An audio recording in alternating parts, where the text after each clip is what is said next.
மரணித்தால் மறுமைக்கு முன்னதாக ஒரு திரைமறை வாழ்வு உண்டு. எரித்தாலும் சரி, கடலிலே விழுந்து மரணித்து மீன்களுக்கு இரையானாலும் சரி, வானத்திலே வெடித்து சிதறி ஒரு மனிதன் மரணித்தாலும் சரி, மறுமை நாளுக்கு முன்னதாக அல்லாஹ்வுடைய பார்வையில் ஒரு திரைமறை வாழ்வு உண்டு. அந்த வாழ்விலிருந்து யாரும் தப்பிக்க முடியாது. அந்த வாழ்வைத்தான் நபிகள் நாயகம் ஸல்லல்லாஹு அலைஹி வஸல்லம் அவர்கள் மன்னரை வாழ்வென்பது மிகப்பெரிய இருள் சூழ்ந்த ஒன்று, அதைவிட மோசமான ஒரு இடத்தை நான் பார்த்ததே கிடையாது என்றார்கள் ரசூலுல்லாஹி ஸல்லல்லாஹு அலைஹி வஸல்லம். எனக்கு காண்பிக்கப்பட்டது மன்னரையை. அந்த மன்னரை அது போன்றதொரு மோசமான ஒரு இடம், மனிதனுக்குரிய இடம் வேறொன்றுமல்ல, தீயவர்களுக்கு. அந்த மன்னரையில் உங்களுக்கு வெளிச்சத்தை வேண்டி, பிரகாசத்தை வேண்டி அல்லாஹ்விடத்திலே நீங்கள் ஒவ்வொருவரும் பிரார்த்தனை செய்ய வேண்டும் என்றார்கள் ரசூலுல்லாஹி ஸல்லல்லாஹு அலைஹி வஸல்லம். அந்த மன்னரையில் மனிதனை கொண்டு போய் அடக்கி நாமெல்லாம் நம்முடைய 2-3 காலடி எடுத்து வைக்கிற நேரத்திற்குள் மலக்குமார்கள் வந்து விடுகிறார்கள். ஒரு குறிப்பிட்ட ஒரு சில 4-5 கேள்விகள் கொண்ட ஒரு விசாரணை அங்கே நடைபெறுகிறது. 4-5 கேள்விகள் கொண்ட விசாரணை. அந்த விசாரணை என்ன விசாரணை என்பதை நபிகள் நாயகம் ஸல்லல்லாஹு அலைஹி வஸல்லம் அவர்கள் சொன்னார்கள். ஃபயகூலானி லஹு, 2 மலக்குமார்கள் வருவார்கள். மன் ரப்புக, உன்னுடைய ரப் யார்? ஃபயகூல் ஹா ஹா லா அத்ரி, எனக்கு தெரியாது எனக்கு தெரியாது என்பான் நயவஞ்சகன், இறை நிராகரிப்பாளன். ஃபயகூலானி லஹு மா தீனுக, உன்னுடைய மார்க்கம் எது என்று கேட்கப்படும். ஃபயகூல் ஹா ஹா லா அத்ரி, எனக்கு தெரியாது எனக்கு தெரியாது என்று சொல்லுவான். ஃபயகூலானி லஹு, மீண்டும் அந்த மலக்குமார்கள் மா ஹாதர் ரஜுலு அல்லதி புய்ஸ ஃபீக்கும், இந்த தூதரை பற்றி உனக்கு என்ன தெரியும் என்று அல்லாஹ்வுடைய ரசூலை காண்பித்தே கேட்பார்கள் என்றும் பெயரை சொல்லி கேட்பார்கள் என்றும் சொல்லப்படுகிறது. ஹா ஹா லா அத்ரி ஃபயுனாதி முனாதின் மினஸ் ஸமாஇ அன் கதப், அப்படி அவன் எதுவுமே தெரியாது தெரியாது என்று சொல்லப்பட்டவுடன் வானத்திலே இருந்து ஒரு சப்தம் வரும், அவன் பொய் சொல்லுகிறான், அவன் பொய்யன், அவன் ஒரு அநியாயக்காரன் என்று வானத்திலே இருந்து அல்லாஹ் பேசுவான். அந்த அல்லாஹ்வுடைய பேச்சு அவனுடைய காதிலே விழும். அல்லாஹ் சொல்கிறான், ஃபஃபிரிசு லஹு மினன் நார், நரகத்தினுடைய விரிப்பை அவனுக்கு விரியுங்கள். ஃபஃப்தஹு லஹு பாபன் இலன் நார், நரகத்தினுடைய வாசலை அவனுக்கு திறந்து விடுங்கள். ஃபயதீஹி மின் ஹர்ரிஹா, அவனுக்கு நெருப்பு காற்றை கபரை நோக்கி வீசச் செய்யுங்கள். வஸமூமிஹா, அது மட்டுமல்ல விஷக்காற்றையும் சேர்த்து அவனுக்கு நீங்கள் வீசுங்கள். அல்லாஹ் அக்பர். எவ்வளவு ஆடம்பரமாக உலகத்திலே வாழ்ந்தான். முஸ்லிம்கள் இஸ்லாத்தை எடுத்து சொல்லும் போது இவரெல்லாம் முஸ்லிம்களுக்குரிய மார்க்கம், முகமது நபியர்கள் கொண்டு வந்த மார்க்கம், மக்காவாசிகளுக்குரிய மார்க்கம் என்று சொல்லி மார்க்கத்தை உதாசீனப்படுத்தினான். தமிழிலே திருக்குர்ஆன் வழங்கப்பட்டு திருக்குர்ஆன் படிக்க தூண்டும் பொழுதெல்லாம் முஸ்லிம்களுக்குரிய வேதம் என்று ஒதுக்கினான். மறுமையை சொல்லும் பொழுது கிண்டல் அடித்தான், கேலி செய்தான். முஸ்லிம்களை எள்ளி நகையாடினான். மார்க்கத்தை பற்றி பேசினால் முகம் சுளித்தான். எப்பொழுதும் வணக்க வழிபாட்டின் பக்கம் முஸ்லிம்கள் அழைத்தால் கேலி கிண்டல் செய்தான். மார்க்கத்தை ஒரு விளையாட்டாகவே நினைத்தான். அல்லாஹ் நெருப்பு காற்றை அவனுடைய கபரை நோக்கி வீசுங்கள், விஷக்காற்றை அவனுடைய கபரை நோக்கி வீசுங்கள். வைலையக்கு அலைஹி கபருஹு ஹத்தா தஹலிஃப ஃபீஹி அல்லாஹு, அடுத்து அல்லாஹ் ரப்பல் ஆலமீன் சொல்லுகிற கட்டளை, பூமிக்கு அல்லாஹ் உத்தரவிடுகிறான், அவனை நெருக்க அல்லாஹ் ரப்பல் ஆலமீன் உத்தரவிடுகிறான். ஒரு மனிதனுடைய விழா எலும்பு இனி ஒரு விழா எலும்புக்குள் இடம் மாறி விடுகிற அளவுக்கு பூமி நெருக்க ஆரம்பிக்கும்.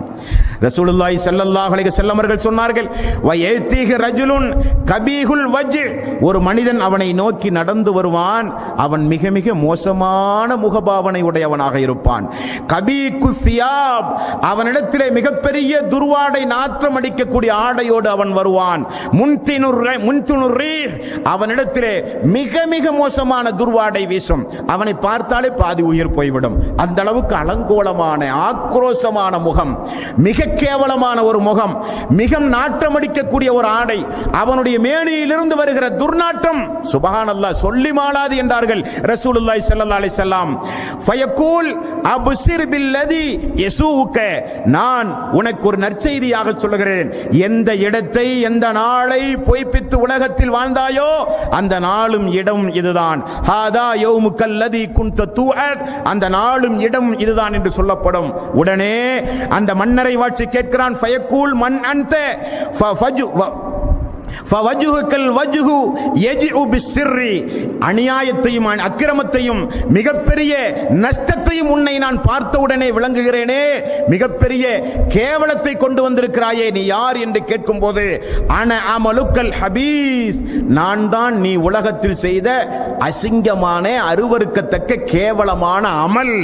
அந்த அமலை அல்லாஹு தஆலா இப்படி மனித உருவில் என்னை மாற்றி உனக்கு அருகிலே அல்லாஹ் அமர வைத்திருக்கிறான். ஒரு நாளைக்கல்ல, அல்லாஹ் உன்னை இந்த இடத்திலிருந்து எழுப்புகிற நாள் வரை.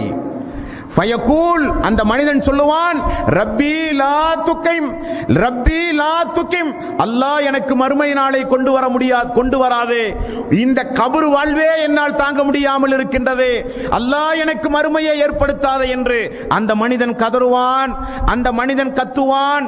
உடனே மலக்குமார்கள், நபிகள் நாயகம் ஸல்லல்லாஹு அலைஹி வஸல்லம் அவர்கள் கூறுகிறார்கள், உடனே மலக்குமார்கள் மாஹாதர் ரஜுல் அல்லதீன புஇஸ ஃபீக்கும் ஃபயகூல், ஒவ்வொரு கேள்விகள் அவனிடத்திலே கேட்கப்பட்டு அல்லாஹ்வுடைய ரசூல் சொல்கிறார்கள், அந்த நேரத்தில் அவனை அமர வைத்து சும்ம யுல்ரபு பிபித்ரகத்தின், ஒரு இரும்பு சுத்தி அந்த வானவர்கள் எடுப்பார்கள், மின் ஹதீஸி லர்பத்தன் பைன உதுனைஹி, அவனுடைய 2 காதுகளுக்கு மத்தியில் இருக்கிற பிடரையில் ஓங்கி அடிப்பார்கள்.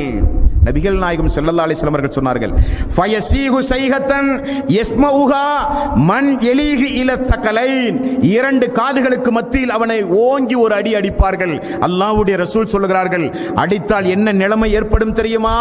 அடிக்கிற மலக்கை அல்லாஹ் எப்படி நியமித்திருக்கிறான் தெரியுமா?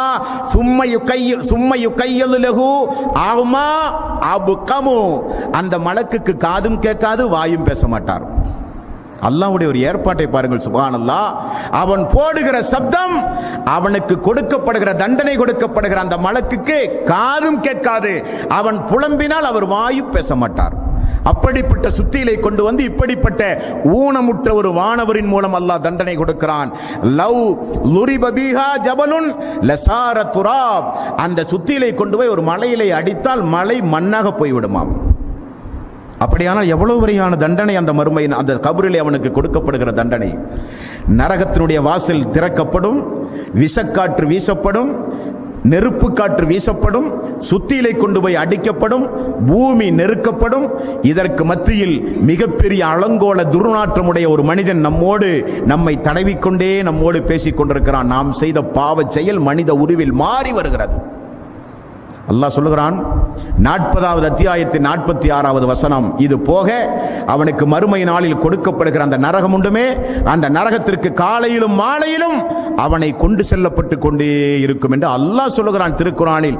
40வது அத்தியாயம் 46வது வசனம், அன்னாரு யுரலூன அலைஹா உதுவன் வ அஸியா வ யௌம தகூமு ஸாஅத்து அத்ஹிலு அலா ஃபிர்அவுன அஸத்துல் அதாப், ஃபிர்அவுனையும் அவனுடைய கூட்டத்தார்களையும் காலையிலும் மாலையிலும் அவர்களுக்குரிய நரக நெருப்புக்குரிய இடத்திற்கு நான் கொண்டு சென்று கொண்டே இருப்பேன் என்று அல்லாஹ் ரப்பல் ஆலமீன் மன்னரை வாசிகளுடைய நிலைமைகளை குறித்து சொல்கிறான்.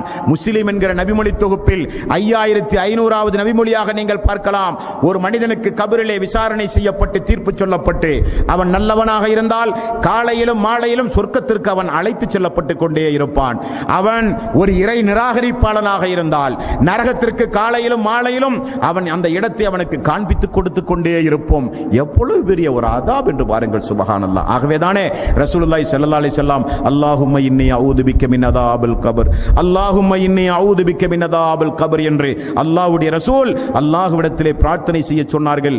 அதுபோக நபிகள் நாயகம் ஸல்லல்லாஹு அலைஹி வஸல்லம் அவர்கள் ஒரு நாள் மலக்குமார்கள் மீகாயில் ஜிப்ரீல் அலைஹிஸ்ஸலாத்து வஸ்ஸலாம் அல்லாஹ்வுடைய ரசூலை அழைத்து கொண்டு போய் ஒவ்வொரு குற்றங்களுக்கும் உரிய தண்டனைகள் என்ன என்பதை பட்டியலிட்டு காண்பித்து கொடுத்த சம்பவம் உண்டு.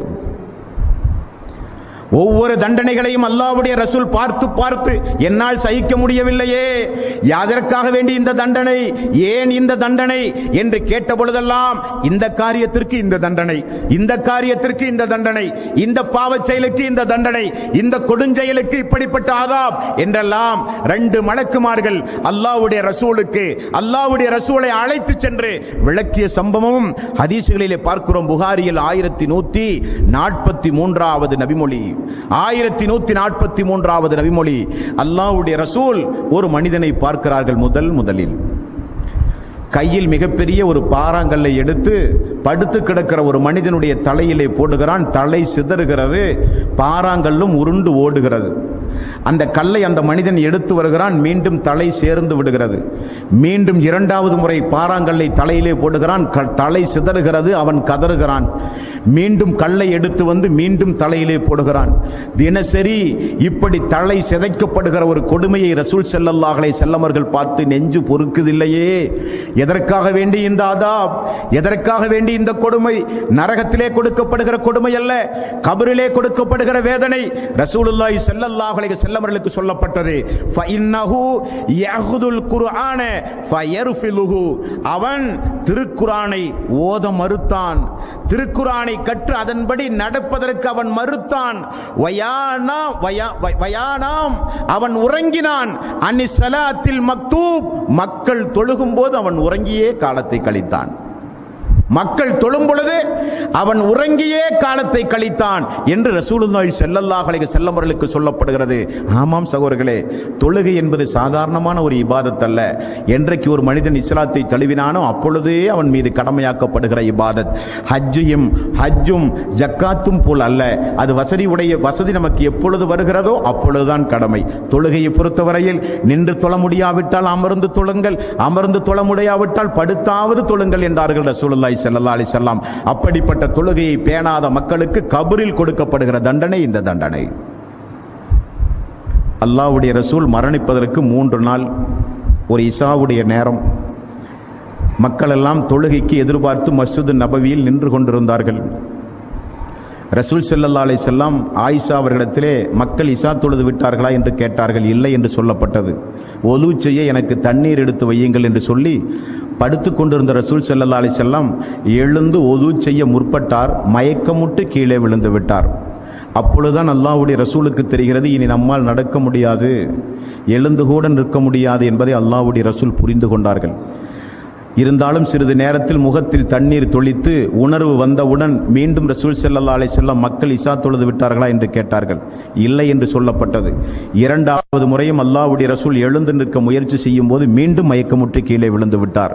3 முறை மயக்கமுற்று கீழே விழுந்தவுடன் இனி நம்மால் நிச்சயம் பள்ளிக்கு செல்ல முடியாது என்பதை உணர்ந்து, பள்ளியும் வீடும் வெகு தொலைவல்ல, வீட்டினுடைய திரைச்சீலையை திறந்து பார்த்தால் பள்ளியில் மக்கள் தொழுவது தெரியும். அந்த அளவுக்கு வீடும் பள்ளியும் நெருக்கமாக இருந்த வீடு அல்லாஹ்வுடைய ரசூலுடைய வீடு. அங்கு ஒரு எட்டு எடுத்து வைத்து மக்களுக்கு தொழுகை நடத்த முடியாத அளவுக்கு 3 முறை மயக்கமுற்று கீழே விழுந்தவுடன் தன்னுடைய மகள் ஆயிஷா, தனது மனைவி ஆயிஷா அவர்களை பார்த்து, உம்முடைய தந்தை அபூபக்கர் உண்டா என்று கேட்டார். உண்டு யா ரசூலல்லாஹ் என்று சொன்னவுடன் அபூபக்கரை அழைத்து மக்களுக்கு இமாமத்தாக இஷா தொழுகை நடத்துமாறு நான் கட்டளையிட்டேன் என்று சொல்லுங்கள் என்று சொன்னவுடன் ஆயிஷா அவர்களை பாருங்கள், யா ரசூலல்லாஹ், என்னுடைய தந்தையை உங்களுக்கு தெரியாதா? நீங்கள் நின்று தொழுகிற இடத்தில் அவர் நின்று தொழுதினால் குர்ஆன் வசனம் ஓதும் போது அழுது விடுவாரே யா ரசூலல்லாஹ் உங்களை நினைத்து.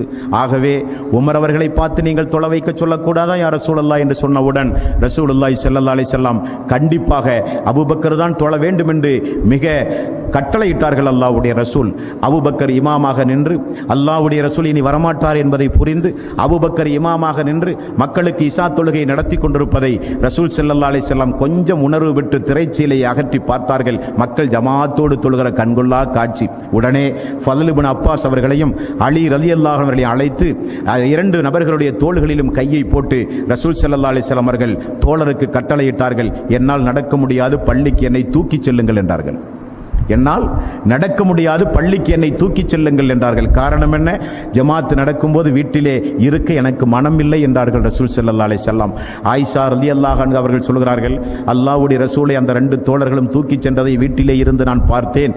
கால் கூட பூமியிலே ரசூல் ஸல்லல்லாஹு அலைஹி வஸல்லம் அவர்களால் வைக்க முடியவில்லை. பெருவிரல் கீழே பூமியில் கோடு போட்டு சென்றது. ஒரு ஆட்டை தூக்கி கொண்டு வருவதை போல அல்லாஹ்வுடைய ரசூலை தூக்கிச் சென்றார்கள்.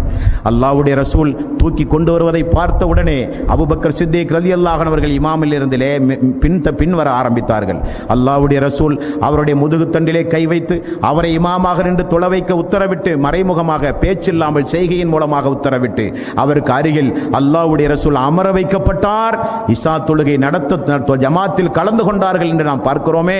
மரண நேரத்தில் கூட, சக்கராத்துடைய நேரத்தில் கூட முகத்திலே ஈரத்துண்டை போட்டுக் கொண்டிருந்த ரசூல் ஸல்லல்லாஹு அலைஹி வஸல்லம் அந்த முகத்திலே இருக்கிற துண்டை அகற்றி மக்களே தொழுகை, மக்களே தொழுகை, மக்களே தொழுகையை பேணுங்கள், தொழுகையை கைவிட்டு விடாதீர்கள், தொழுகையை பேணுங்கள் என்று ரசூலுல்லாஹி ஸல்லல்லாஹு அலைஹி வஸல்லம் கடைசி நேரம் வரை இந்த உம்மத்திற்கு தொழுகையை பற்றி மிக கடுமையாக அல்லாஹ்வுடைய ரசூல் வலியுறுத்தி சொன்னார்களே, அந்த தொழுகையை தொழாமல் ஒரு மனிதன் வீணடித்தால் அவனுக்கு நரகத்தில் கொடுக்கப்படுகிற தண்டனை அல்ல, கபரிலே கொடுக்கப்படுகிற தண்டனை, அவனுடைய தலை சிதைக்கப்படும்.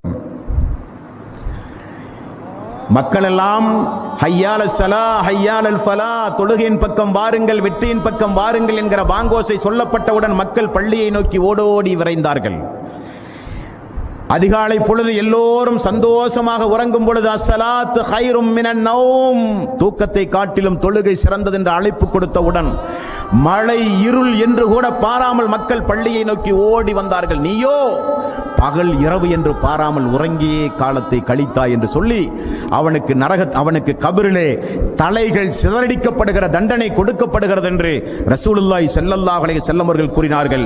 அல்லாஹ் 22வது அத்தியாயத்தின் 41வது வசனத்தில் சொல்கிறான், அல்லதீன இம்மக்கன்னாஹும் ஃபில் அர்ல் அகாமுஸ் ஸலாத் வ ஆத்துஸ் ஸகாத், அவர்களுக்கு பூமியில் நாம் வாய்ப்பளித்தால் அவர்கள் தொழுகையை நிலைநிறுத்துவார்கள், ஜகாத்தை கொடுப்பார்கள். 29வது அத்தியாயம் 45வது வசனத்தில் அல்லாஹ் சொல்கிறான், உத்லமா ஊஹிய இலைக்க மின் கிதாப் வ அகீமிஸ் ஸலாத் இன்ன ஸலாத்த தன்ஹா அனில் ஃபஹ்ஷாஇ வல் முன்கர், தொழுகை என்பது நிச்சயமாக நீங்கள் கடைபிடிக்க வேண்டிய ஒரு வணக்க வழிபாடு, அது உங்களுக்கு மானக்கேடான காரியத்திலே இருந்து உங்களை காப்பாற்றும் என்று அல்லாஹ் சொல்கிறான். 19வது அத்தியாயம் 59வது வசனம், ஃபஹலஃப மின் பஅதிஹிம் ஹல்ஃபுன் அல்லாஹு ஸலாத் வத்தபஉ ஸஹவாத்தி ஃபஸௌஃப யல்கௌன ஐயா, அவர்களுக்கு பிறகு தொழுகையை வீணடித்த ஒரு கூட்டம் அவர்களுக்கு பிறகு உருவானது, மனோ இச்சையை அவர்கள் பின்பற்றினார்கள், பின்னர் அவர்கள் நஷ்டத்தை தான் அவர்கள் சந்திப்பார்கள் என்றும் அல்லாஹ் திருக்குர்ஆனிலே சொல்கிறான். 75வது அத்தியாயம் 31வது வசனம், சக்கராத்துடைய நேரத்தில் இவர்களுக்கும் ஒரு சில தண்டனைகள் உண்டு. உயிர் பறிக்கப்படும் போது அந்த வேதனை தாங்காமல் அல்லாஹ்விடத்திலே இவர்கள் சொல்லுகிற ஒரு வார்த்தை, ஃபலா சத்தக வலா ஸல்லா, அவன் நம்பவும் இல்லை அவன் தொழவும் இல்லை என்று அல்லாஹ் சொல்கிறான். ஏன் அவனுக்கு சக்கராத்துடைய நேரத்தில் வேதனை? அவன் என்னை சரியாக நம்பவும் இல்லை அவன் தொழவும் இல்லை என்றும் அல்லாஹ் ரப்பல் ஆலமீன் சொல்கிறான். மேலும் அல்லாஹ் 74வது அத்தியாயம் 41வது வசனம் 44 வரை உள்ள வசனம், நரகவாசிகள் சொர்க்கவாசிகள் நரகவாசிகளை பார்த்து கேட்கிறார்கள், அனில் முஜ்ரிமூன் மா சலக்கக்கும் ஃபீ ஸகர், இந்த நரக நெருப்பில் உங்களை நுழைய செய்தது எது மக்களே என்று கேட்கப்படும். அவர்கள் சொல்லுகிறார்கள், மா ஸகர் காலு லம் நக்கு மினல் முஸல்லீன், தொழுகிற மக்களோடு சேர்ந்து நாங்கள் தொழவில்லையே என்று தொழாத மக்கள் நரகத்திலும் தண்டனை வாங்கி பொறுக்க முடியாமல் சொர்க்கவாசிகளை பார்த்து பரிதாபமாக பதில் சொல்லுகிறார்கள் என்றும் அல்லாஹ் திருக்குர்ஆனிலே சொல்கிறான். 2 சாராருக்குரிய தண்டனையை நாம் இன்றைய தினம் பார்த்திருக்கிறோம்.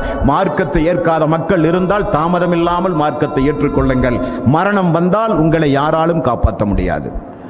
தொழாத மக்கள், தொழுகிற விஷயத்தில் பேணுதல் இல்லாத மக்கள், தொழுகையினுடைய விஷயத்தில் பொடும்போக்காக இருந்த மக்கள், ஃபஜ்ருடைய தொழுகையை வாழ்வில எண்ணி பார்க்காத மக்கள் எல்லாம் இருந்தால் தொழுகை விஷயத்தில் பேணுதல் இல்லாமல் இருக்காதீர்கள், தொழுகையினுடைய விஷயத்தில் பொடும்போக்காக இருக்காதீர்கள், தொழுகையுடைய விஷயத்தில் கொஞ்சம் விரைந்து வாருங்கள், ஐங்கால தொழுகையை பேணுங்கள், தொழுகையில் தான் கண் குளிர்ச்சி உண்டு என்று ரசூல் ஸல்லல்லாஹு அலைஹி வஸல்லம் அவர்கள் சொன்னார்கள். அந்த தொழுகையை பேணுங்கள், கொடுக்கப்படுகிற தண்டனையிலிருந்து உங்களை நீங்கள் பாதுகாத்துக் கொள்ளுங்கள். இன்னும் நிறைய தண்டனைகளை அல்லாஹ்வும் அல்லாஹ்வுடைய ரசூலும் கூறியிருக்கிறார்கள். இன்ஷா அல்லாஹ் அடுத்தடுத்த தினங்களிலே தொடர்ந்து நாம் பார்ப்போம். வா ஆகிரு தஅவானா அனில் ஹம்துலில்லாஹி ரப்பில் ஆலமீன்.